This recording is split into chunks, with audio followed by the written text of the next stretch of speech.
back to Patch Day Friday, where we talk about weekly video game news. Of course, this week I'm joined by a friend who's pretty expert in World of Warcraft. And as always, I'm joined with Nader Adnan. Hi everybody, how are you doing tonight? And the special guest of this week is Bitfrost Ali Anwar. Hello everybody. Nice to meet you, nice to be on the show. Thank you for having me. It's always a pleasure to have you, my friend. So, we'll straight get into it. Two things are happening at Blizzard HQ right now. The announcement of World of Warcraft Midnight and a Turtle WoW, which is a private server, which is being sued by Blizzard Entertainment, which they now currently have Microsoft suits dealing with this thing. So first, we'll talk about the more chill for subject, which is the new expansion, Midnight. You want to take it off here?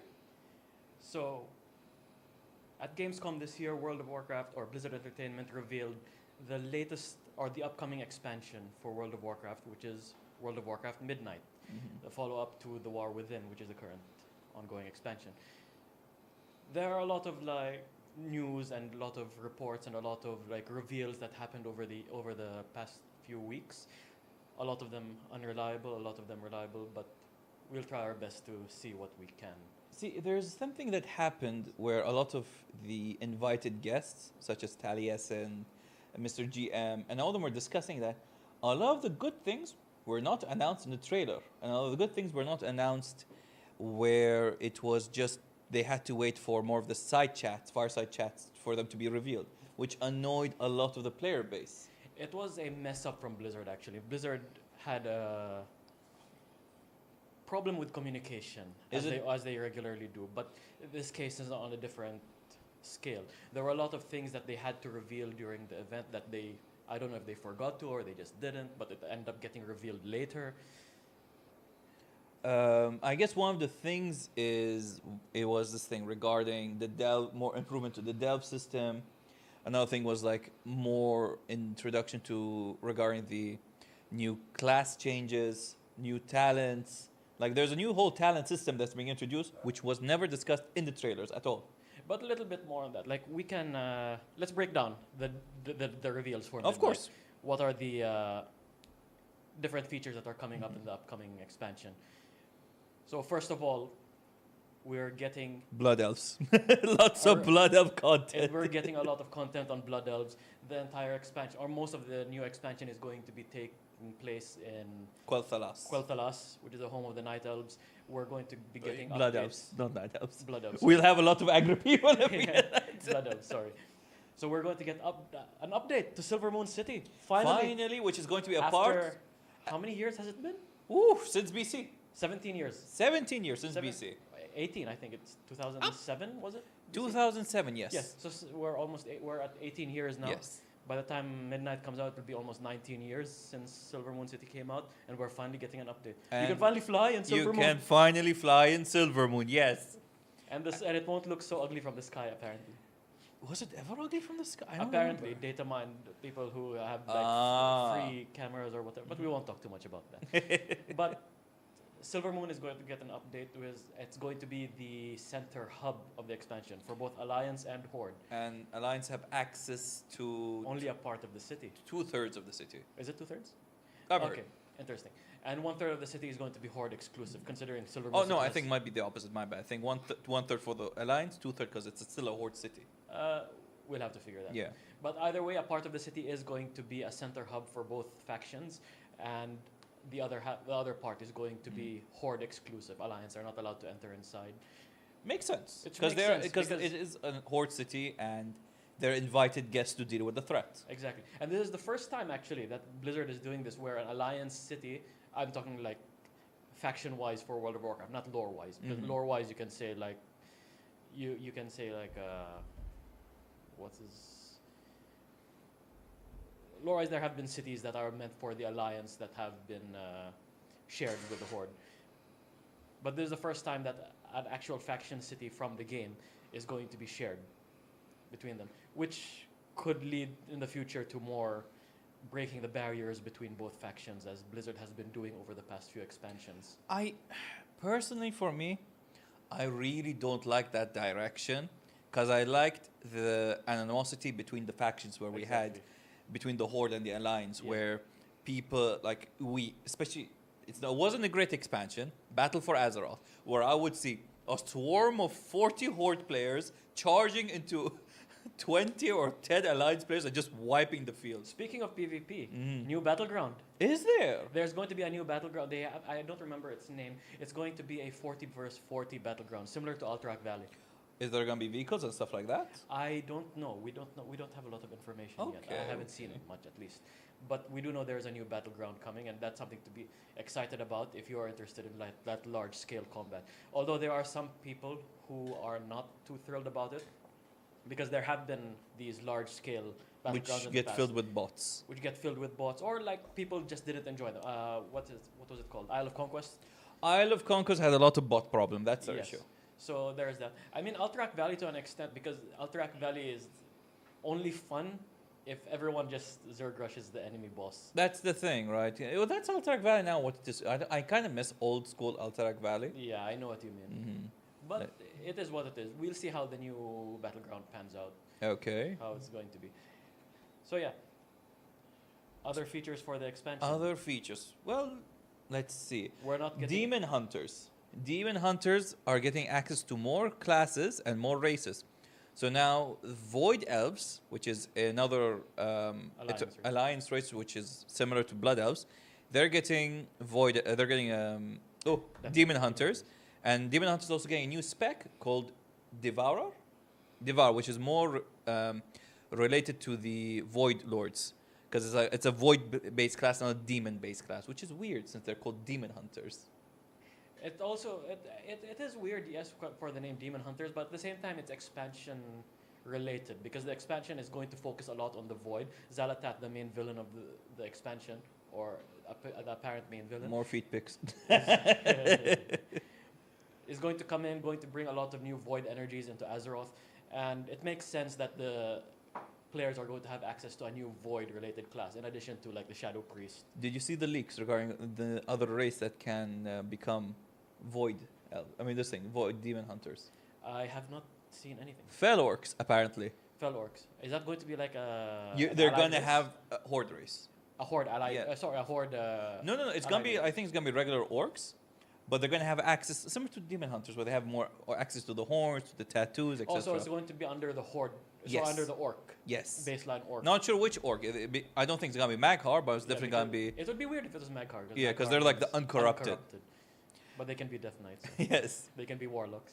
Well, Death Knights and... Well, it doesn't make with Warlocks. That's true. Can they be Warlocks? I They think can. Every class, every race can be Warlocks now. That's off-putting. They just ruined the lore.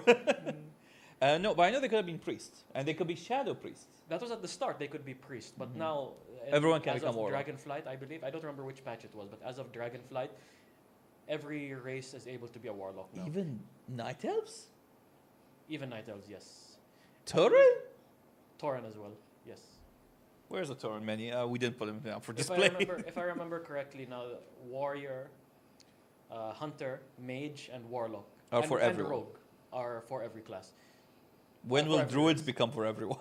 Oh, there's a reason for that. They have to work on models for every class, for every race, for every form, which takes a lot of time, a lot of resources. I'm just imagining like a Druid bear with orc tusks. Same reason for shamans. They'd have to work on totems and specific. So that's why they're not gonna like really invest in those. They could be over time. You don't know. Maybe. Speaking of, there's a new race coming in Midnight. The Harrenir. The Harrenir are half trolls and half night elves. I'm And not sure about their lore exactly, but their lore is they're technically the missing link. That's the thing about which and I the like. evolution from trolls to elves. Exactly, they're like the in-between race. Okay. And they were introduced in the War Within, actually. Yeah. And people were speculating that they may be a playable race at some point within the War Within. It seems that it was pushed back towards Midnight. I think because maybe of which we discussed in three episodes ago regarding the Microsoft layoffs. Like, I guess it might have affected that part. Maybe. I mean, it's not unusual for World of Warcraft to scrap content and push it to further expansions down the road. True. Like, since Warcraft 3, they pushed the story of The Jailer and the all that. jailer. Planned since Warcraft 3, by the way. Plants is Warcraft 3. Right, then. Let's talk a bit But about yeah. the story. of the War Within. I mean, it's not the War Within.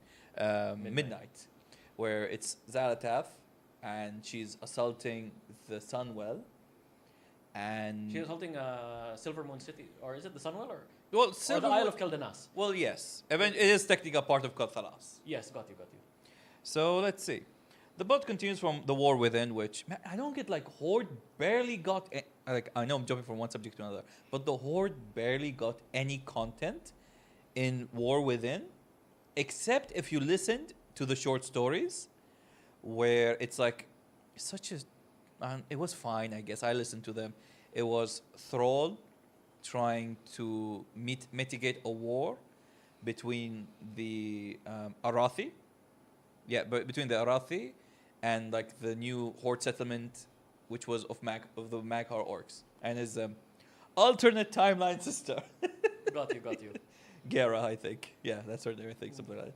It seems to be that way in a lot of the recent expansions where one faction, in this case Horde, gets sidelined But or don't you just think like the given a Horde total- has been sidelined, especially after Warlords of Drano? The Horde has really been sidelined by like. No, I think they had some good representation in Battle for Azeroth. There was a lot of storyline with the Horde, with Oh Saurfang yeah, and BFA, Sylvanas. BFA. But like I just think like they killed off Rastakhan, and like Sylvanas became again like a Horde leader, became another big baddie. When did they kill off Rastakhan? Rastakhan was killed off in the first second raid patch, siege of Dazar Alor. Oh, okay. I was thinking of Rokan. Never mind. Yes, Oh. you're right. Rastakhan was killed. But again, King Rastakhan. yeah, King Rastakhan. Okay, got you. But yes, Zappy Boy was the best boy. yeah, Rastakhan was very underwhelming. Like, he was such a character that by the way, for the viewers, I am a troll player, a troll enjoyer, three-toe enjoyer. So, so I was really looking forward to King Rastakhan when Battle for Azeroth came out, where I would see Dazar Alor for the first time, get to see the Zandalari Empire, get Zandalari trolls into the Horde, and they kill him off. So quickly, so quickly. Let's see. Then okay, let's go back to midnight. Yeah, Yes, we're because a lot. sidetracked too much. Yeah, well, that's the thing about World of Warcraft. You talk about and you're just gonna keep jumping between. Oh yes, this happened and this happened and this happened. I enjoy it. I really do enjoy it, like World of Warcraft's story, but the gameplay has become a bit mild. The gameplay has become very, in recent expansions, very.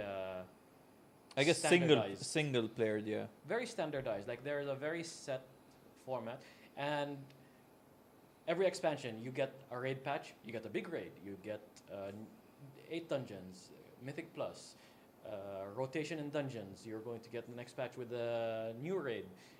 Usually it's like a 10, 12 boss raid. And I don't mind. That speaking of, they're changing that in Midnight. I don't mind that issue. Like I don't mind because it's a lot of content, but like maybe they do need a bit of diversity when it comes to things. And they're finally changing that in Midnight, where they're actually introducing 3 raids on the first patch. There's going to be if I'm not mistaken, a single boss raid, a 2 boss raid, and an 8 boss raid. Rather than having a single large mega raid, they're splitting it up to 3 different raids. Very similar to how they used to do it back in the day with like Wrath of the Lich King, Burning Crusade, where there would be like Minor dungeon, like raids, like minor one, raids. 1 to 3 boss yeah, raids. I think of like Megatheridon's Lair, for example, Gruul, Gruul's Lair, Emerald Sanctum, Emerald Sanctum. Wing. No, not Blackwing Descent. I forgot what it was called, where you fight Sartharion, the Black Dragon Sartharion. Yeah, that's the thing. I was gonna just say it. Ruby Sanctum, Obsidian Sanctum. Obsidian Sanctum. Obsidian Well, 2 Sanctum. sanctums. Yes. Or back in vanilla when you had Onyxia. Oh, the one raid. Yeah. Well, here's the thing. I think because one raid bosses, especially now, everyone knows to do tactics. Everyone knows how to handle A, B, C, and D. It helps a lot actually for casuals as well, because Pugs. I remember lots of pugs would do single boss runs where you would go to the latest raid, just do the first 1 or 2 bosses for loot, and then just disband the raid, which is very disheartening for a lot of new players. But when you have 1 or 2 bosses as the entire raid, that helps with the immersion as well for the new player experience, for the player who does not have a stable raiding schedule. a player who does not have the time to raid 10, 12 bosses in a Especially single us night. with we're like Yeah, with people who life have and work, everything. people who have families, kids to take care of. You can just log in, do 1, 2 bosses, and you've done 2 raids. By the way, that's how it is. Good times, actually. Good times. Even this thing. What was the raid when Tol Barad? The dungeon. Like it was like an actual dungeon which kept demons hidden inside. I know which one. I can't remember. I skipped playing Cataclysm. Cataclysm so I was didn't. so fun, especially for Blood Death Nights. So fun. Right, let's go back on track. We've Okay. really veered off. We're going back to Cataclysm. So back to the new raid system where there's going to be 3 raids. It, on one hand, it's very good for the casual player. It's very good for a lot of players, I would say. But I want to know, what is Blizzard's plan for the Race to World First? Like, our Race to World First team is going to be expected to clear all 3 raids for the RWF, or are they going to have to like release them on? They would have to release all 3 at the same time. Then are they going to release them in fragments or separately? We'll have to see. We have to see what Blizzard comes up with. That is true, but I don't know. Like, I don't think they should have ever made this thing with like, you know what I'm talking about. Like, I don't think raids were ever supposed to be competitive to begin with. The thing is, you have to understand, the Raid to World First brings in a lot of viewers. It's one of the few events in World of Warcraft that actually puts it on the map, and it gets a lot of... so in terms of money, there's a lot of sponsors and everything for Blizzard, which is great for them. It gives the game a lot of exposure. People get interested. I know, like, it does not seem... To some people who are not interested in raiding, it may not seem appealing, but there is an appeal to it, I think, for some people. For a lot of people, actually. When you see how much effort Blizzard puts into it, how many people watch it. I was also gonna say, like, it's, I don't know, thing about raiding, because we used to raid a lot, like all the way back to BFA and stuff like that. For me, it was in Mr. Warlords Pandera. of Draenor. What? Warlords of Draenor was the last Black time I Hand. properly raided in WoW. Black Hand was my favorite in WoW. Yes, I agree. Black Hand was great. Like, I don't even know, like, raid designs really fluctuate in every expansion. Like, Hellfire Citadel in Warlords of Draenor was just mob after mob control after mob control after mob control. While in Black Hand, or Black Citadel, what was it called again? Black Rock Mountain. Black Rock Foundry. Black Rock Foundry, yes. That one specifically was which was the boss killer? The furnace boss. That one specifically Yes. just ruined everyone's day. Yeah, that was a guild destroyer. It was a guild destroyer. Like, it didn't destroy. Luckily, it did destroy our guild, but we were able to manage to push through. Just, it was horrendous. Right. So let's go back to Midnight, because there's a lot of things we need to talk about, and like I think the viewers really want to know about Midnight. Okay, what other... I guess I'll talk about the plot, which is in our yeah. over here. So the plot continues the events of the War Within. Zalatath, who is the baddie, which continues her story from all the way to she's be. a baddie. She's a she is now a bad. She was just a simple dagger back then. She gains control of an army called the Void Walkers, and used them to invade Silver Moon to steal the power of the Sunwell, to use it for her plans to destroy Azeroth's World Soul.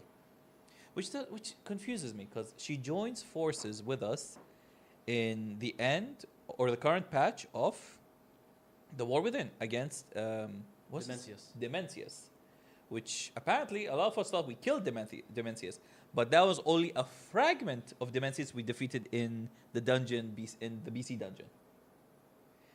So I don't know the full lore of Demencius. What I do know is that at the end of the current expansion, Zalatath tricks us. Surprise, surprise. Whoever would have seen that coming. She tricks us. She absorbs the essence of Demencius into the heart. Oh, Is it? I know the stupid, the MacGuffin. I forgot what it's called, but she absorbs. It gets absorbed. The essence of Demencius gets absorbed into that artifact, and Zalatath runs away with it. Of And course she she does. uses that to summon the void powers that allows her to invade the Sunwell with an army of void minions. So you're telling me that when Galliwax messed up, it was all part of her plan, It's always been a part of her plan. just like someone we don't talk about. Plan since Warcraft 3. That's in Warcraft 3. Let's But see. yes, Okay, so the game comes with 3 editions, as always, since I think not Legion, BFA, I think they've started doing this 3-tier system where you get to play 3 days before. So we have the Heroic Edition, the Base Edition, and the Epic Edition. actually, if I'm not mistaken, War Within was the first one that had this The War early Within? access. I remember there was a lot of backlash about it. A lot I of people remember, were I really remember, upset which- that people who It's an pre-ordered- MMO. MMOs, everyone's supposed to start together. and they promised you that people who do not have early access will not fall behind. But Which- there's just no way that's going to happen. No, because like you're gonna start 3 days earlier. You're gonna have more time to do the dungeons. You level up faster. You're gonna be the first one to get high level to. You're going to be the first to have access to the dungeons, Yeah, which allows you to gear up for Mythic whenever that like comes out. unless it's limited 3D access, which is like pure questing. I think that'll be fair. I don't. Just pure questing, like for you just to get to the higher level. But when it's going to be the like dungeons and raids and well, definitely not raids because raids all unlock together. It's going to be better for this thingy, other players. So yeah, back to the lore of Midnight. If you've watched the cinematic ends with Xal'atath seemingly having the advantage in Kel'Thalas against the Blood Elves. But Liadrin goes and makes a final stand or a final prayer where she says, "Please, I know I am not worthy, but my people are worthy. Please help us." And she gets, and she ends up coming out when all hope seems to be lost. She walks out of the Sunwell with an entire army of paladins behind her. Over the time, there were a lot of at first reveal, there was a lot of speculation about where this army came from. Is it some magic army? Is it a army made out of light? Is it? Some people speculated it was the Arathi actually, who came from. It would from the make War sense Within. because they're half So people speculated that at first. However, Blizzard has confirmed. properly confirmed that this is the Army of the Light. Oh, So the Army of the Light, in case you don't remember, is the faction from Legion, where you meet Terralion in. but a lot of them with like pointy ears and stuff like that. So we'll have to see what happens because But I didn't even see a single Draenei with them. we'll have to see what happens because they might have done a large recruitment drive in the past couple of expansions. Would we make don't know. sense. But it's confirmed. It's the Army of the Light, and so we know that there's going to be a reintroduction of that faction, and it also makes sense why they appeared so suddenly because they basically travel through space in a giant spaceship, and they can just warp in wherever, Protoss style. Speaking of the cinematic trailer, there was a lot of contention between the design of the elves and their eyes.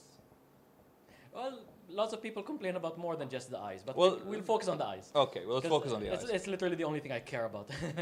So- they really go. I was watching, and I remember, and I decided to rewatch the trailer of Burning Crusade. Their eyes weren't that different. Like only when she like absorbs the mana worm, then her eyes start glowing properly. But when it's the like over there, their glow was much less. Which honestly, compared in game, I would see why that's the issue I for a can lot of see player that. base. I see that. But as well, I think that it was a creative decision to tone down the glowing effects of the eyes to show more dramatic expressions in the Blood Elves' eyes, to show their desperation in what could be their final hour. So I understand Okay. from a dramatic standpoint or artistic standpoint why they did that, to show more personality in the trailer. But I understand also that people want to see glowy eyes because that's what We're used what we're used to seeing from elves. to. Do you? Have Either way, I glowy don't think eyes? it's a massive issue. Yeah, even this miniature has more glowy eyes. It's just pure green. Like, where is Let me see you. Same thing. Glowy eyes. Glowy eyes. They're all got glowy eyes. But cinematic Yeah. just changes that. It's like because it's pure green. Speaking of Valera Sanguinar is making a return in Midnight. She's going to be our Delve companion, similar to Bran Bronzebeard in The War Within. So, question: do we get to still pick Bronzebeard, or is it going to be exclusively her? I don't know. To be honest, I think if it's going to be anything like The War Within, it's going to be exclusively her. It only makes sense because she's going to be the more lore relevant character at that point. Bran Bronzebeard was there to be like a link with the Earthen and all that. We don't know how Valera will enter into the story, but I can see her wanting to like defend Kel'Thalas, her homeland, and all. Makes sense. It Makes sense. Is there any other points you want to talk about War Within or anything, or One more thing: hit me? housing. Yes! Finally, we get housing in World of Warcraft. 20 plus years. Wait, how many years has it been World of Warcraft? 20 since 2003? 2004. 2004, so that was 21 years. 21 years. 21 years of World of Warcraft, we finally get housing. RuneScape had it for a while. Final Fantasy had it for a while. Final Fantasy had it for a while. Yes. So finally we get, and honestly, I've seen some of the videos and everything, and it's honestly one of the best looking housing systems in game. I am very excited. I am very excited. Like, I don't play the game anymore, but it looks really good. I think it's like one of those, and they said that a lot of crafting professions, if not all of them, if I'm not mistaken, will have some housing decorations that they can craft, which I think is great. It makes a lot of it makes a lot of professions relevant outside of min-maxing stats for raids and for PvE content, PvP content. Like, there is cosmetics locked behind professions. I am fully in support of that. I like that. Makes professions relevant, makes professions exciting. There's also things for old content. Means that doesn't mean you have to be new current content to get the stuff. You can go back to other raids, dungeons, etc. to get the stuff. This is not the first time that Blizzard has done this, by the way. I think it was in, I don't remember which expansion it was, probably in Dragonflight, I want to say. They added customizations to Warlock pets. Oh. They added customizations to Warlock pets in, when I say customization, I mean you can, they're alternate models, not like you can customize little individual details, but there would be alternate models for each Warlock pet. The classic Void Lord to the Void Walker to like the Void Lord or like edition. even the imps. There are different color. You can unlock different color of the imps. You can unlock like fell imps. You can unlock like greater imps, or I don't remember what they're called. Speaking of Dragonflight, do we still get new customizations for our dragons, or it's all for Dragonflight stuff? It's the customization for the dragons is still going to be locked into Dragonflight content from what That's I'm aware. bad. However, every flying mount has dragon riding now, or they call it dynamic flight. Dynamic flight. Dynamic flight now. And get this, in Midnight, they're getting rid of the vigor bar. Also, you could just keep flying. No, rather than having the vigor bar, if I'm not mistaken, there's going to be some cooldown system for the abilities. Okay. But you can like so you can technically constantly keep flying without like running out, because you have to keep doing this and this. Possibly, we have to wait and see what's like, because dragon riding courses or dynamic flying courses are still going to be a thing, from if I'm not mistaken, and they should not remove these because these are very fun to do for a lot of casual players. Oh, the courses are definitely one of the best things I remember doing. Okay, so that's it. I think we've discussed everything regarding. Hello, Cayman. How's it going? So we've discussed almost everything regarding Midnight. Now let's go to the fire. The burning topic that everyone is pissed off about Blizzard, which is Turtle WoW. Scary. So I guess I'll tell the viewers about Turtle WoW a bit. It is a private server that has gotten almost 500,000 active users, and almost at one point, 44,000 people were playing concurrent at the same time. And the main issue is, I believe here, is because these guys are aggressively showing off what they can do and what they're doing, and like they're very, very proud of their marketing system. Like, they just keep marketing themselves. And of course, there is there's another issue where like Blizzard finds this very like just angry about, like they don't want anyone to be their competitor. I don't think it's just that. Because yes, on number one, the big issue is the marketing, how aggressively they're marketing their server. They're literally paying for advertisements on social media websites, Twitter, and so on. You can't do that when you're using an IP that doesn't belong to you. On top of that, I think the big issue that Blizzard has as well is Turtle WoW is monetizing the server. They're monetizing an IP that belongs to World of Warcraft, that belongs to Blizzard Entertainment. They're monetizing. They're using trademark. They're using trademarked assets. They're using World of Warcraft's logo, Blizzard's font, everything. I feel like Blizzard has so much ammo to use against Turtle WoW that I just cannot see a way that Turtle WoW survives this. I guess unless they move their servers elsewhere. That's one thing that people have said, that they can move their servers elsewhere, but I think the damage will be done. Like they're going to lose a lot of they're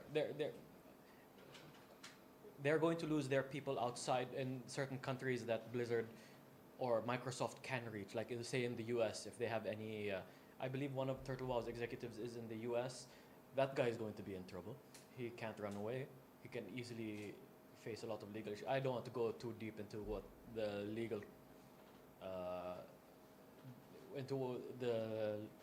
legal documents that Blizzard has released, but yes, I do not think it's looking good for Turtle WoW. I think on top of that, it is possible that Blizzard can block, like not necessarily Blizzard, but like if it does infringe on copyright. Oh, it definitely does. Yes, but even after moving to a private server, like let's say in Russia or something, So they move to our server. here's the thing. Their servers are based in the UK.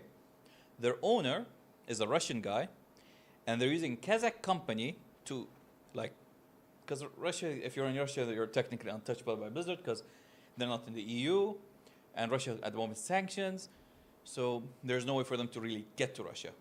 But right now, most of their assets are in the UK. All of their developers are in Europe.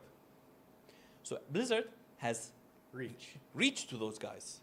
And the way they're using this lawsuit is I don't remember what's exactly called, but this lawsuit technically calls it it's like a mafia lawsuit. They're using the RICO Act. RICO Act. So if it's the RICO Act, then it's like it's not just like They're the higher up. criminalizing it. It's not just the higher up. It's from the higher up, everyone down below. They want it to be taken to court and treated as an organized crime system. And I'm not sure about all the legal work behind it. I don't know how much that would hold. But I really believe that if they do succeed, that it would be very difficult for Turtle WoW to operate in any capacity, at least in Europe or North America. Let's see. So you and I have played Turtle WoW. It was a fun experience for a while. Like, so I think I got to level 10. You got to level 10. No, I only tried it for a couple of hours. And we both kind of like accepted the fact, like even if we try it, we're not going to stay on it forever. And on top of that, it's a private server. So we both had the feelings like it's going to be hit like Nostarius. And we all knew what happened to Nostarius because as soon as Nostarius got hit, Blizzard gave us what? Classic servers. Here's the thing. There's a difference between how Nostarius was treated and Turtle WoW. Mm-hmm. Nostarius was approached by Blizzard, was it with a cease and desist, if I'm not mistaken? And Nostarius complied. Because they weren't monetizing anything to begin with. They weren't monetizing anything, but the Nostarius, they complied with everything that Blizzard asked of them. They cooperated, and it was shut down amicably. Not even that. They also had meetings with Blizzard higher ups. Like, it was very friendly. I guess one called friendly because like they were still hit. Turtle WoW, they're more aggressive with this direct lawsuit. And so they have the new Microsoft.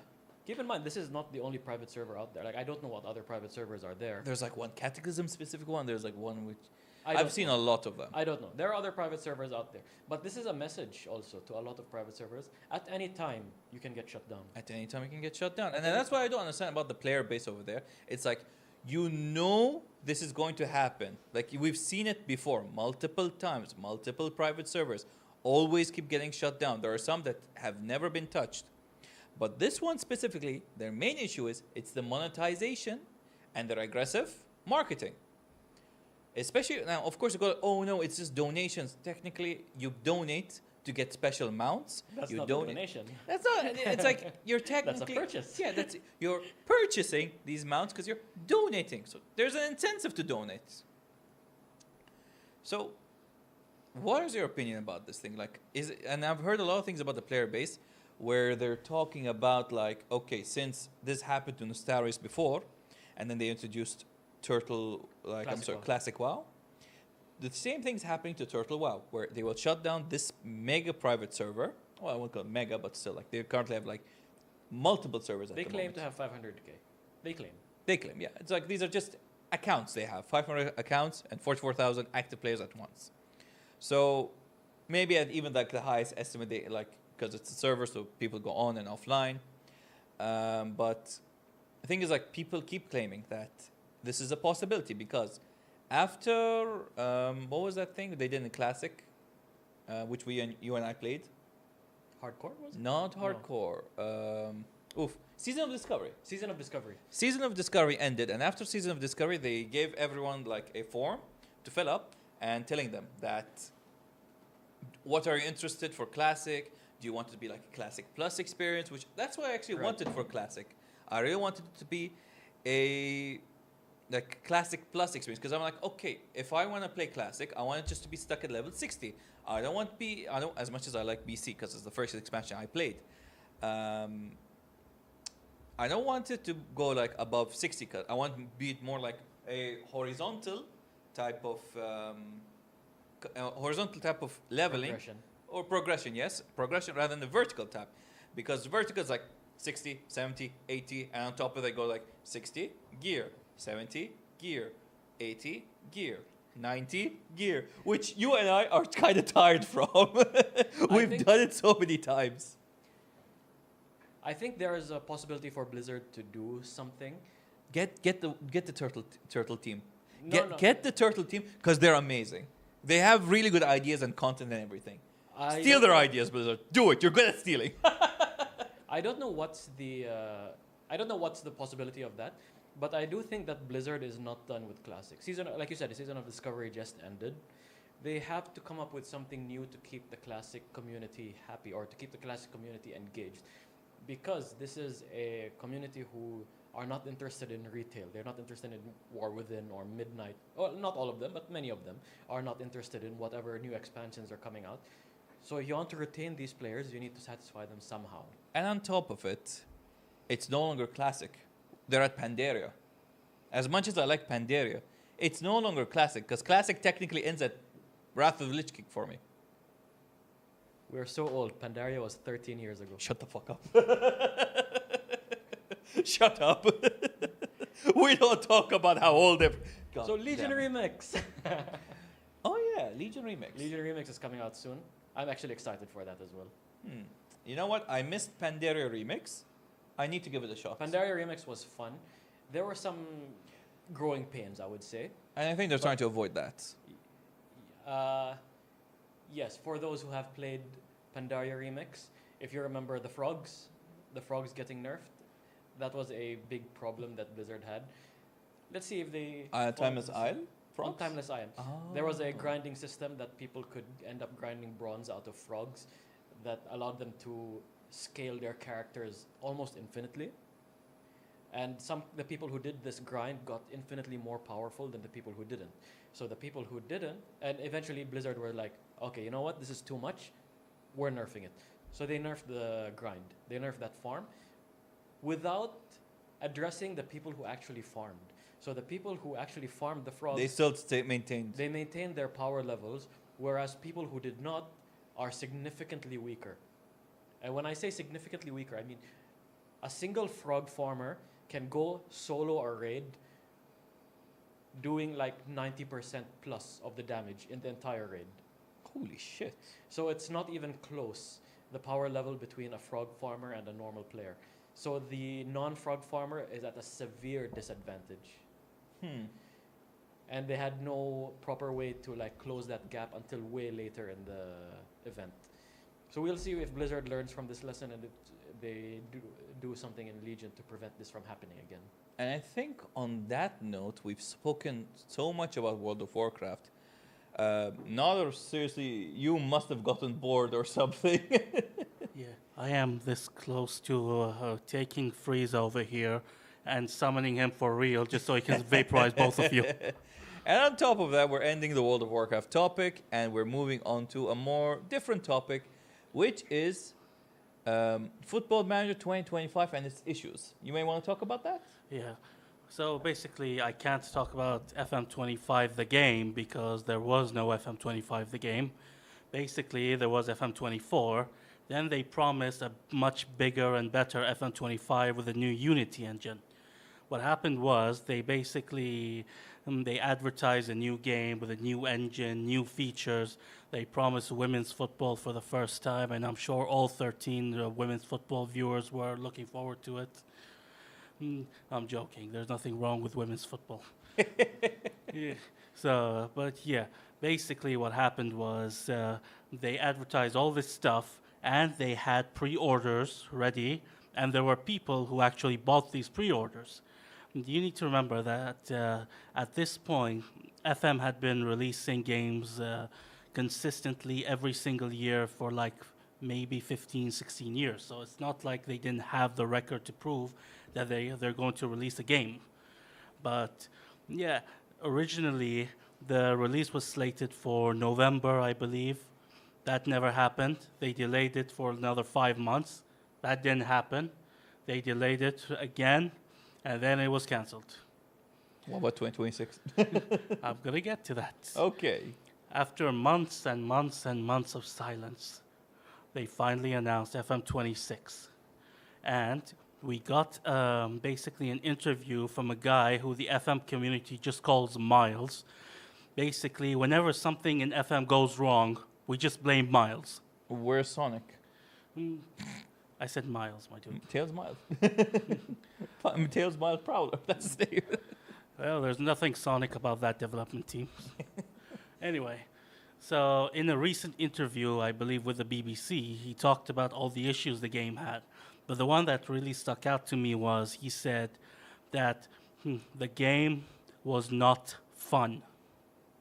If you're a developer and you're looking at your own game and you're saying it's not fun, how you need to ask yourself what the hell went wrong here. And here's the thing, like you brought out pre-orders.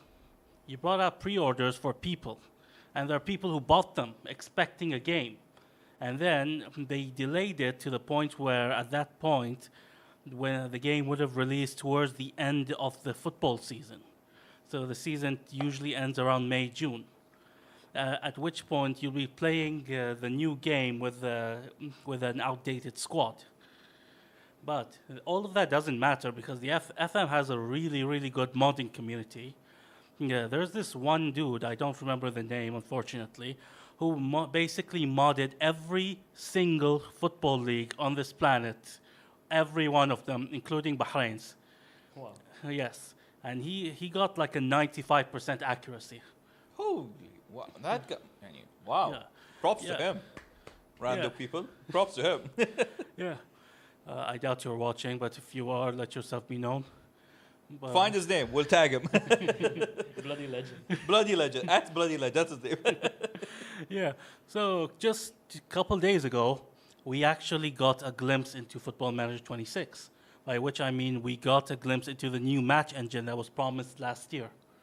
And I can say that we finally moved on from 2007 graphics, and we're finally using 2013 graphics. Oh, that's sad. That's sad. To be fair, the graphics are not the main part of Football Manager. Football Manager is basically a spreadsheet simulator. You spend like 90%, 75% of the game, I'd say, looking at your emails. Yeah. Oh, sounds like real life. Please, no. And no. yeah, and yet it is one of the most addicting games out there. So, but there's one thing every single player wants fixed. But before I get into that, I'm going to ask you a question. Please don't be al-Khatsiya. You brought them up, not me. And no, I'm not going to bring up Sporting Gijon Okay. anyway. Okay. Hit me. Anyway, so pretend you are a football player in real life. Okay. Okay? You just made your debut for the national team, All right. and you just scored on your debut. All right. I'm in another country, and I call you, and I tell you, hey, you played for the national team and you scored. Great job. What would be your immediate response? Who are you? I'm your coach. Oh, thanks. Yeah, wrong. According to Sport Interactive, the guys who make the game, you are wrong. That is not the reaction.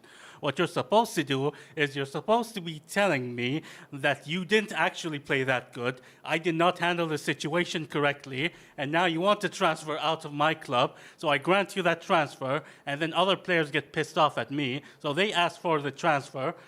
Transfer them out of the squad, and then the fans get pissed off at me. Yeah, and then the board gets pissed off at me, and then the next thing you know, I'm jobless and begging Fleetwood Town for a job. Oh, just like real life. Just like real life. Wait, no, it's not like real life. I've seen enough coaches that get scot-free and they get it. Oh, we've seen coaches that won the Champions League and get sacked. Yeah. I mean, yeah, to be Mourinho? fair. But Yeah. I know some things but about it's happened. football. No. No, basically, a while back, Louis van Gaal won the FA Cup, and then the very next day he got fired for Jose Mourinho. But What's so special about Mourinho? He was in Manchester He's United. really the special one. I don't. He was in Manchester United. He didn't do that good. Am I wrong? he won us 3 trophies. Really? Yes. Then why did he get out? Yeah. He won the Europa League. with Listen, United. I could go into an entire rant about what's going wrong in Manchester United, but let's not get into that right now. Okay, fair enough. All right. You want to get into it? Yeah, so basically, the fans really are hoping that they actually fix the player interactions, because it feels like it's written by somebody who doesn't actually interact with human beings in real life. Another thing is they're hoping for better regen faces. Regens are what you call new players, new original players, because this game can actually go on as long as you want it to. So at some point, obviously, all the current players, real-life players, are going to be phased out of the game. But every regen looks like they are diseased. Diseased. Diseased, my friend. How? Wait, are they like? They look like pale, skinny. It's because they're not modeled on any real people. They're not modeled on any real people. It feels Okay. So very they use random. like a random generator, basically, to create these characters. Oh, And they've it's not- done that in fucking MBK. Yeah. Oh my So god. fans are like, at the very least, just use ChatGPT or something in the game or something similar, just to generate real-life better faces. There are many ways they could do that better, actually. Yeah. Not necessarily ChatGPT, but there are so many, like, you can have a character creator system where you can create your own football player in the game, but you can also have a random option that would randomize all the bars and everything. Like, a lot of games with a character creation system have that. Well, yeah. A lot of them are supposed to, but FM, for some reason, just has not implemented that quite yet. And we are all hoping that they finally move on. I'm trying to find an image of some of these regions. For example, this dude right here is one of the better looking ones. Here you go. I guess if we could show it to like the, if you can see clearly, I don't know, like you want me to get moved closer to the camera? Man, just Google FM regions. FF region. Yeah, that over there, that man is Brad Pitt compared to some of the monstrosities we've gotten. Wow. All right, I so don't know, like, real players can create some actual monstrosities in these games. righto. So, speaking of football and stuff like that, one of our local companies, Zain, they are doing the qualifying, which is today technically, the qualifying rounds for FIFA Cup, like E-Cup. The FIFA E-World Cup. So we might have a Bahraini guy representing us at the FIFA E-World Cup. Let's hope so. And sponsored by Zain, which I'm actually excited for. Like we have a lot of talented people in Bahrain. Like I guess I could name like some, but no, I don't know about the football ones. But you also know some of them. Yeah, there are some talented gamers in Bahrain specifically. Zayed. Tekken Master, Tekken in Master. Mortal Kombat and Tekken. He's the most Well-known. well-known one. There is I don't know her real name, but her online ID is Nari. She's this thing. She Valorant player. World That's champion, right. by the way. A world champion. World champion, by the way. We've got skilled people, right? Oh. Great player, by the way. Yeah. So, and then we're going to veer off to another topic, which I'll let you talk about because you've been there. The Saudi trip of yours. Esports World Cup Yes. in Saudi. Unfortunately, I couldn't stay too long. I was only there for one day at the Esports World Cup. I went there specifically for the Street Fighter Grand Finals. It was top 16 all through the end. It was an amazing experience. They brought in a lot of talent, a lot of like great production value over the. How long was the Esports World Cup going for? It was going on for months. Months, but you were there for But like. I was only there for one day because the Street Fighter event was only the Street For Fighter that finals weekend. was only for like 4 days was for the final, and then there was a last chance qualifier. But that I digress. The Saudi Esports World Cup is a massive step in the Middle East esports scene. Gives a lot of esports players around the world a chance to experience the Middle East. Gives a lot of the Middle Eastern esports players a chance to show themselves on the world stage. It's going to be. There's a lot of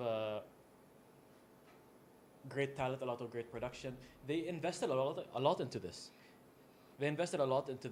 And in my opinion, from what I've experienced, they've done a fantastic job. They've done a great job, and massive props to them. There is something you talked about when we were like setting up everything, regarding like the Saudi buying or like getting a stake in Evo, correct? Yes. So for the viewers out there, if you do not know what Evo is the largest or the most well-known fighting game tournament in the world. It started in the US. It's based for the past God knows how many years. It was based in Las Vegas. It happens once a year. As of a couple years ago, they've expanded to Japan. And this year specifically, this month actually, they're having their first tournament in Europe, in France. So Evo is expanding globally.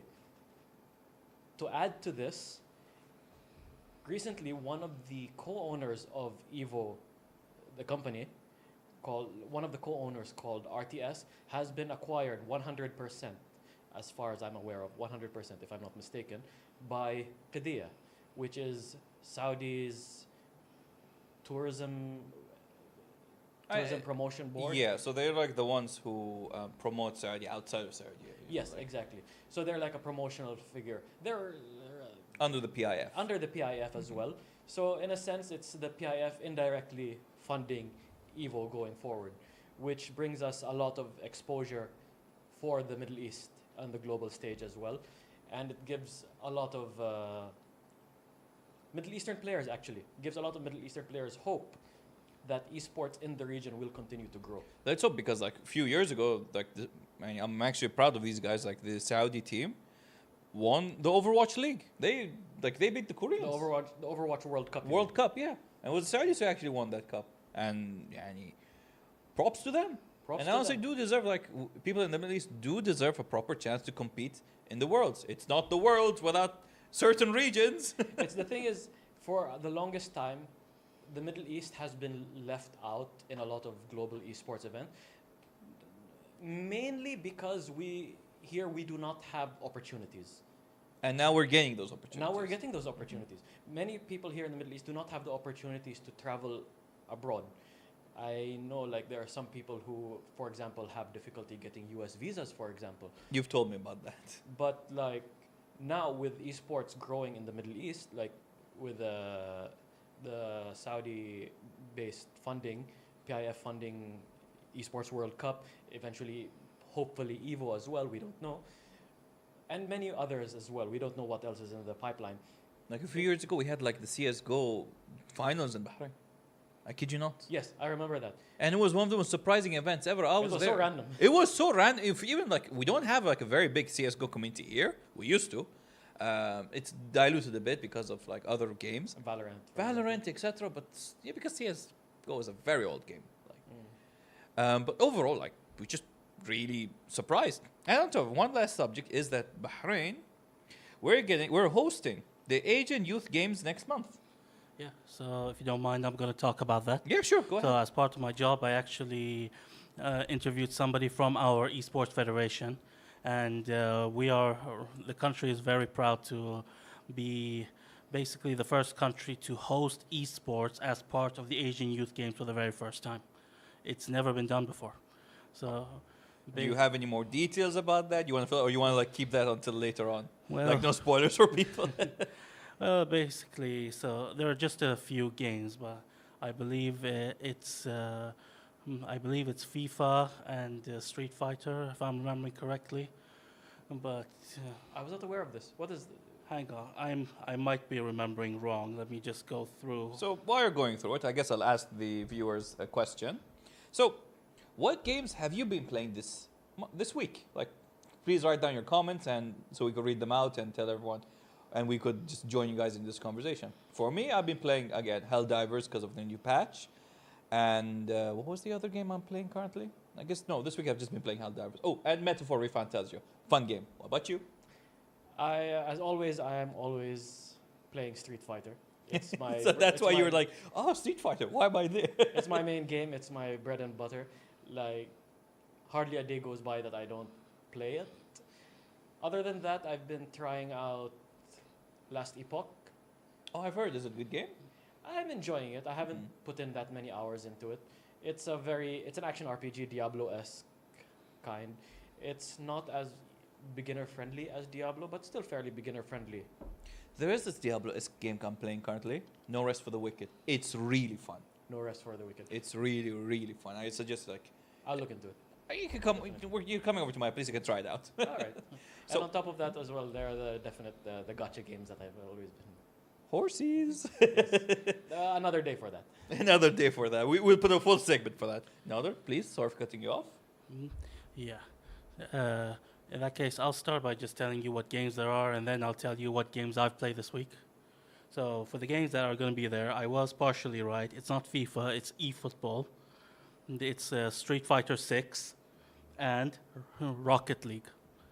Rocket League. And Yeah. wait, with this being held where again? This will be held at Exhibition World Bahrain in Sakhir. And when is Okay. this? And I believe it should be held in November, around late October to beginning of November. So whenever we're hosting the Asian Youth Games, when the actual schedule comes out, then we'll know exactly which game is being held on which date. If a Street Fighter is there, I have to check it out. Street Fighter is there. I have spoken as part of my job to Miss Zainab Turabi, who's from the Esports Federation. So yeah, she's basically confirmed that Street Fighter is there. Exciting. I'm excited. Okay, Consider so me. I will talk about this thing. So let's give this panel to our viewers right now. We have Shaji, who's been playing Bully, a classic game. Wow. Good job. Old The school. Caveman is playing Pokemon. Pokemon Dark Cry. Okay, I don't think that's Pokemon Dark Cry. Yeah, I believe it's one of the spin-off games.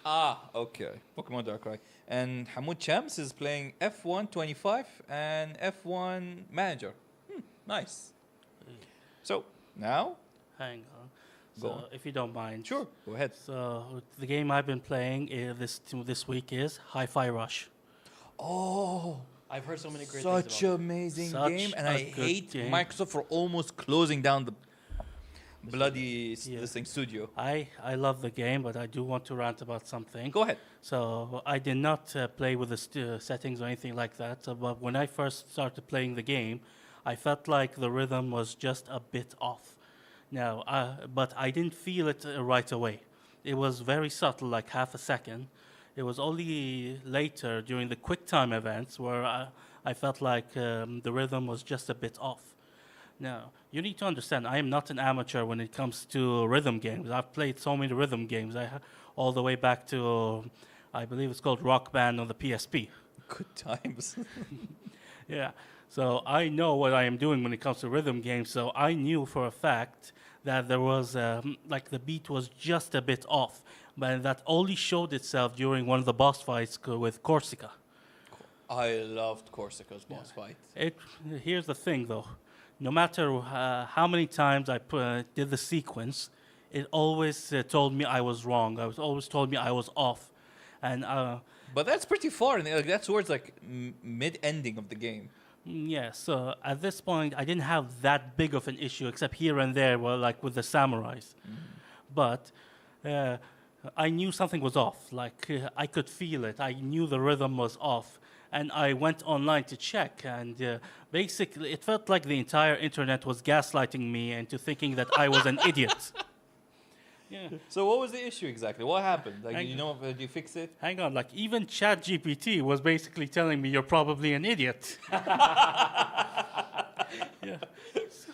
I could not find an actual fix, no matter how many times I messed with the settings, until I decided, wait a minute, what if I stop playing with the speakers and put on my headphones? Oh no. That fixed it. I beat Corsica perfectly without missing a beat. So there was an issue with your speakers. For some reason, there's this weird delay between the speakers and the button input. I could not explain why. I still can't explain why. But there was this very weird, very subtle half a second delay that screwed up the entire boss fight. I lost that boss fight like 4 times. Was it a wireless speaker? No, it's with wire. Or it's a wired speaker, and your headphones are wired as well? The headphones are wired as well. Strange. I mean, the speakers are wired, my controller is wired, the headphones were also wired. And Okay. yet only the headphones worked absolutely perfectly. So ever since that moment, I just decided, you know what, if I'm going to play this game, I might as well just play them with the headphones. Got you. So yeah, I've actually had a lot of fun with the game. I don't know what you've heard about it. I've heard it has great gameplay, great music. And I don't know about you, but me personally, when a game has good music, I'm sold. Almost does. instantly. So the music is the whole point of the game. It has mostly original tracks plus some licensed music from Nine Inch Nails, for example. And some JoJo references. Really? Yes. A JoJo reference. A lot. Like there's one specific boss. As soon as you see him, he's just gonna go like. Just JoJo reference. Can I ask you something? Tell me. Because I've seen some gameplay, and I don't know if it's just me, but from the art style alone, like the character designs and everything, it feels very Borderlands-esque. Cell shaded. Not just cel shaded, just the character design, like the way the characters are drawn, the art style. Yeah, it kind Is of goes there- like for that comic booky look. Okay, so I don't know, because the first time I saw it, I thought that, oh, it looks like it has some inspiration from Borderlands Well, characters. Borderlands wasn't the first one to do it. Not cel shaded. I'm not talking about like. I the don't know, cel-shading. but like I wouldn't call it even inspiration. It's just that because every time I say, "Oh, it's the Borderlands," like, no, the Borderlands made it famous, but they're not the ones who innovated it. You know? Okay, got it. Yeah. Okay, so what was going to talk about even more? We got a lot of subjects to talk about. Yes, you told me you want to talk about you want to give spotlight to indie games. Yeah, So- I do believe that indie games do deserve some spotlight because every time we come here, we just talk about AAA games, True. and that is fine. But I do feel like a lot of indie game developers do deserve to be talked about. So I don't know if we're going to do this every single week. Just We'll do our best to do it every single week, Yeah. just for people to know like which indie games are like taking the spotlight. Yeah, So song. we'll get to that in a bit. Okay, go on, please. So there are 3 games that came out this week. One of them is called Hirogami. It's basically like an origami paper style art with it's a puzzle platformer, and if you see the whole thing, basically you have to turn your own character into origami pieces in order to solve puzzles. How do you? Is there like a way? Is there like WASD where you flip the pages and stuff like that, or like how does it? I've only managed to see a bit of the gameplay. I don't know how the controls work exactly. I actually want to buy this game, and I actually want to do a let's play on my channel for it. So Please tell us your channel my channel is at The Wandering NPC. and give him a follow, please. Yeah. First things first, I want to finish the Hercules video. I am halfway done. Can't wait for it. I'm really excited to see it. Yeah, and then I'll probably just. I think what I'll do is I'll just do a quick Pokemon challenge, and then when I get back from my vacation, I'm gonna do a let's play of this game, The origami game. Hirogami. Hirogami. All right. Yeah. And the second game is called Jet Runners. Jet Runners is basically an FPS parkour style game. There is a campaign mode and there is a challenge mode. I believe that it should be. It's basically Call of Duty meets those old parkour games. you have to navigate obstacles in first person. I believe you get to the end of the obstacles and you shoot the target in order to set your time or something like that. I wouldn't maybe say Call of Duty because that's just way off. Maybe I'd say Mirror Edge. Probably. I think it was a game inspired by Mirror's Edge. Okay, sounds interesting. Have you ever played Mirror's Edge? Never. Never. Oh, dang. FPS is not really my go-to, Forte, but okay. I know what you mean. And then the last game you want to talk about is Shoot in Order or Shoot in Order. Shoot in Order. Did not get a lot of chance to do a research on this game. Apparently, it's like 5 genres in one game. The only thing I know about the plot is that a cult leader was killed. Whether it was murder or manslaughter, we don't know. We don't know anything. But they're trying something new.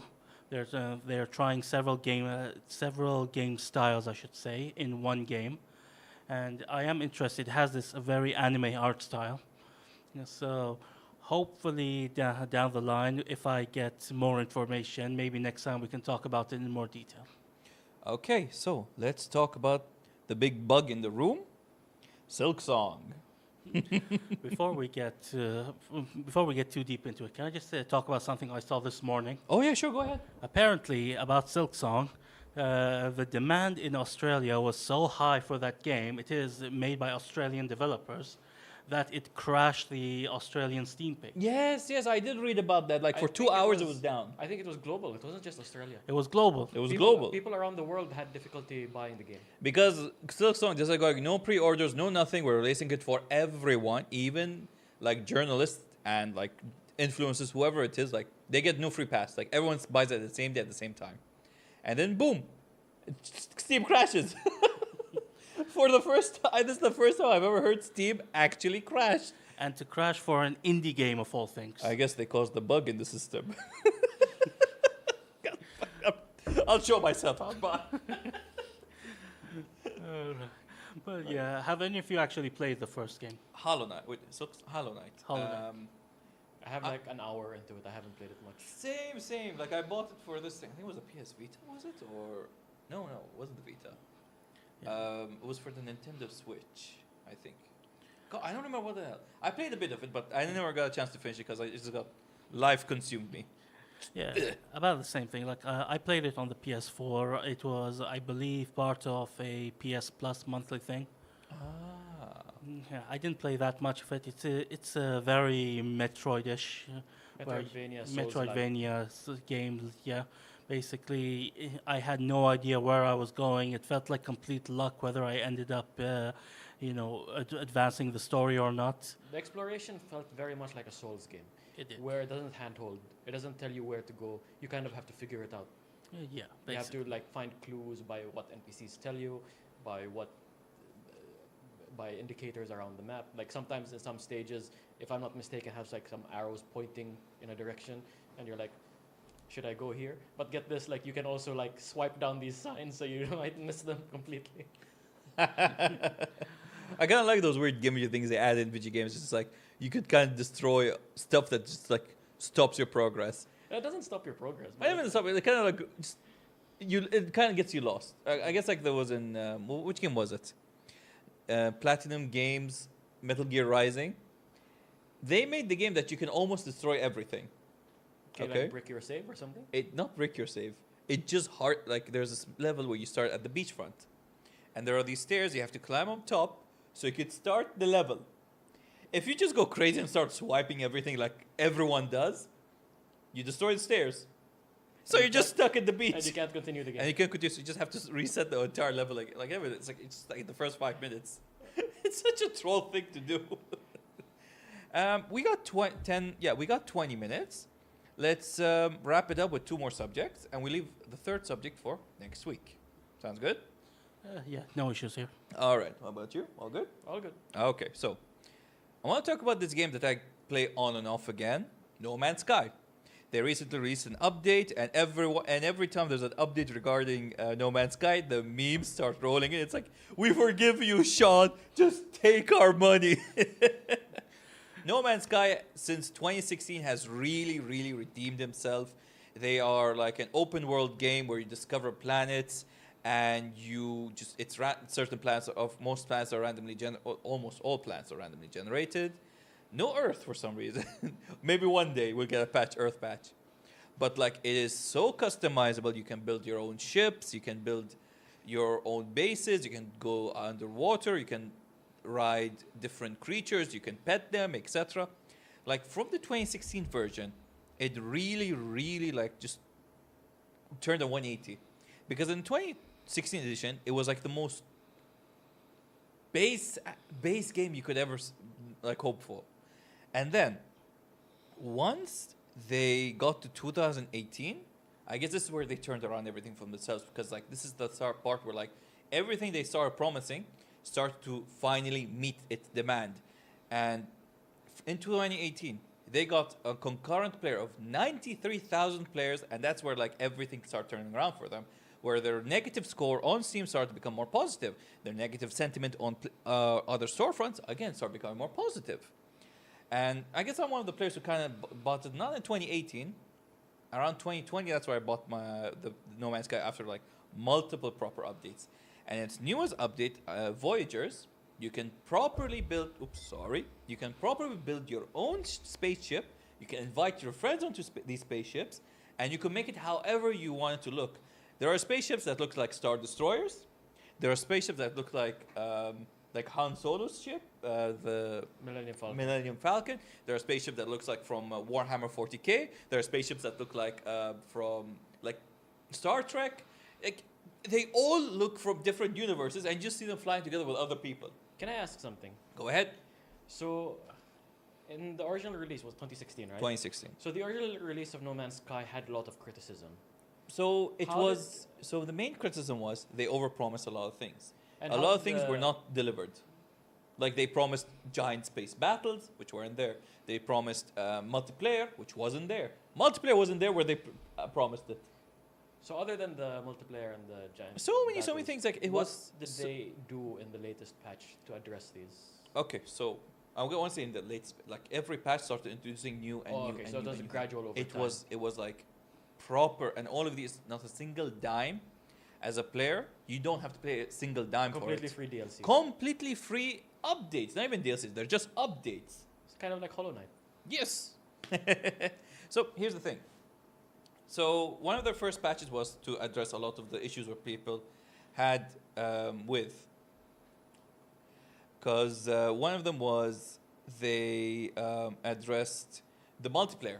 Another one they addressed space travel. Another they addressed the like so many things they started addressing, and they finally fixed a lot of things. And I'm happy for the team. They're really, really working hard. And one of the funniest thing is the Sean, which is like the main guy who helped create the game. He's like the head of the company and everything. They're working on a new game, which is I think more medieval-ish kind of. Is it a similar idea to No Man's Sky? It is similar, but it's more grounded in this thing, Yeah, like gotcha. fantasy. So I think like he says like, oh, I'm gonna overpromise again and do the same thing. And everyone's like, no, don't do it again. We love you, Sean. Don't do it again. All right, so I gotta re-download the game and test out Voyagers. yeah, so I did play the game for a while on the PS5. We played a bit together. Yeah, but then I decided not to renew my PS Plus subscription. So now I just need to download it on Steam, and hopefully I can Who get knows? back into the game. Maybe you and I could let's play No Man's Sky or the other game we talked about. The other game we talked about. What was it? Gears of War Reloaded. But I've read quite a few issues about that game. Oh, no. We decided another No, game. which one is it? Do I need to remind you? Yes, please do for the viewers. What could possibly go wrong? We said after we saw the reviews of Gears of War, we wanted another game to play, Which was? which was our good old friend PUBG 3D.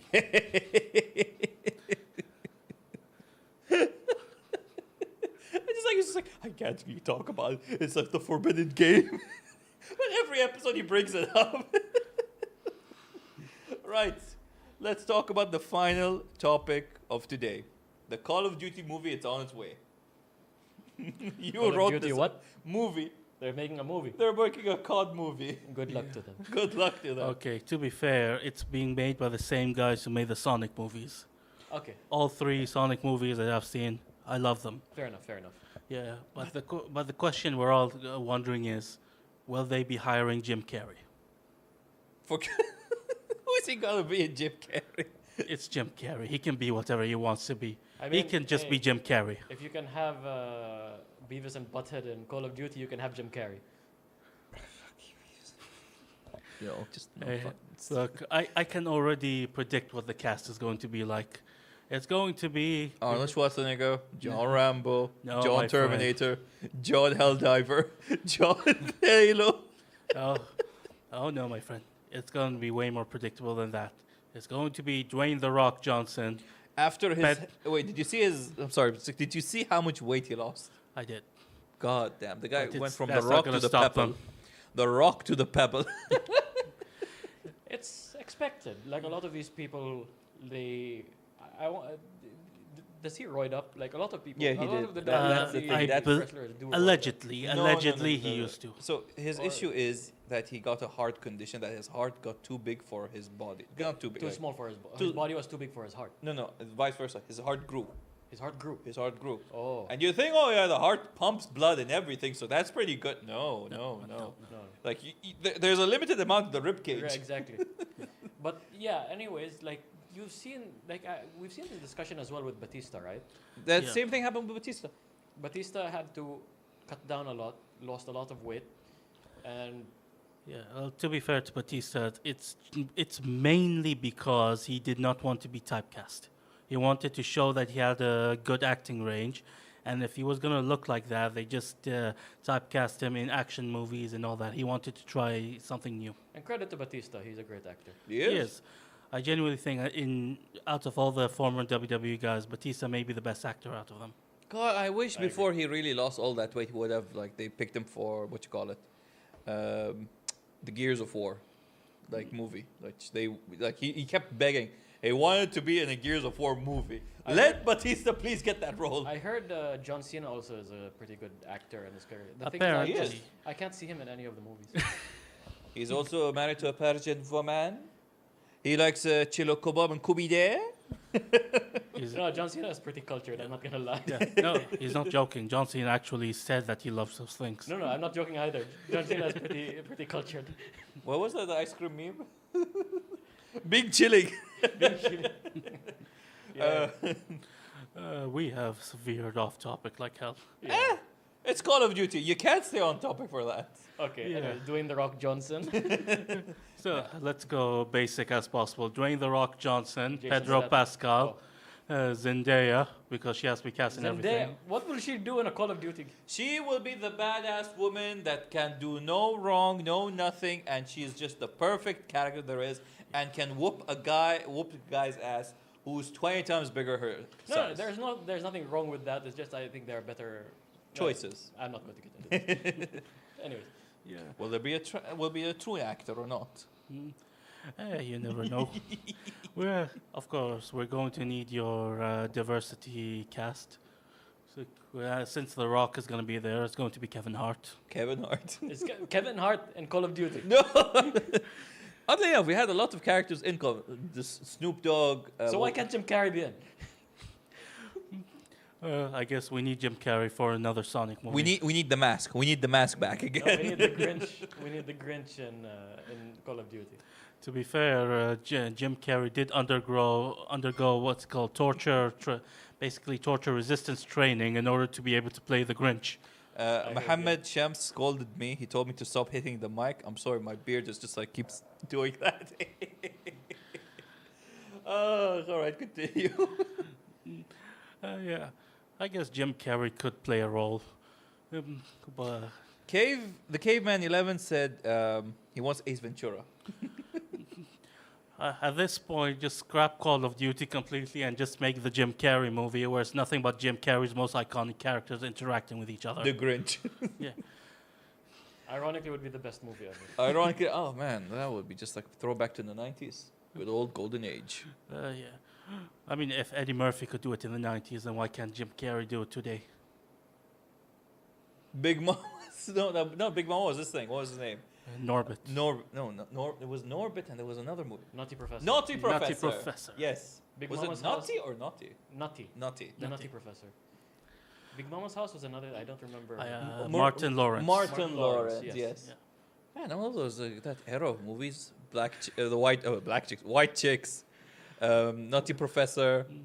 Oh man, we're going Yeah. way off this thing. What Hang about on, Scarlett Johansson? Speaking of She's white Marvel. chicks. She's Marvel. We're not doing Scarlett Johansson. Yes, speaking of white chicks, apparently they've delayed the Shrek movie, but because of reasons.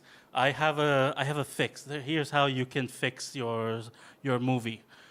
What you need to do is take out Shrek's daughter. Nobody cares about her, and just bring in Terry Crews. With all due respect, it's Zendaya. I don't. Hang on. I don't mean you animate Terry Crews to play Shrek's daughter. I don't mean you animate Terry Crews. Period. What I mean is basically it's everybody's animated except Terry Crews, who's interacting with everybody. What's that film called? The Michael Jordan one. Oh, the Looney Space Tunes Jam. movie. Space Jam. Yeah, he's interacting with them Space Jam style. Do that, you make $10 trillion opening weekend guaranteed. I think on that we'll end it. I think on that high note we'll get. I don't think we can end it on anything higher than Space Jam. Especially Terry Crews. We love that guy. As always, thank you for joining us. Please subscribe. Please follow us on our social media channels, TikTok and YouTube. As always, thank you for Bitfrost, Ariane, for joining us this week's guest to talk about World of Warcraft. Thank you very much for having me. It was a pleasure. And thank you, Nadur, the wandering NPC, for joining us every week as my co-host. Well, you'll have me for a couple more weeks, and then I'm off to Singapore for like 2 shows. So Will you give us this thing a tour about the what was it called? What's that place in Singapore? there are many The places. Monster Hunter Singapore thingy. I think USJ, Universal Studios. no, I will not be going to Universal Damn it. Studios. They're all there. But if I do, I promise to live stream it if we're on the show. Thank you for joining us.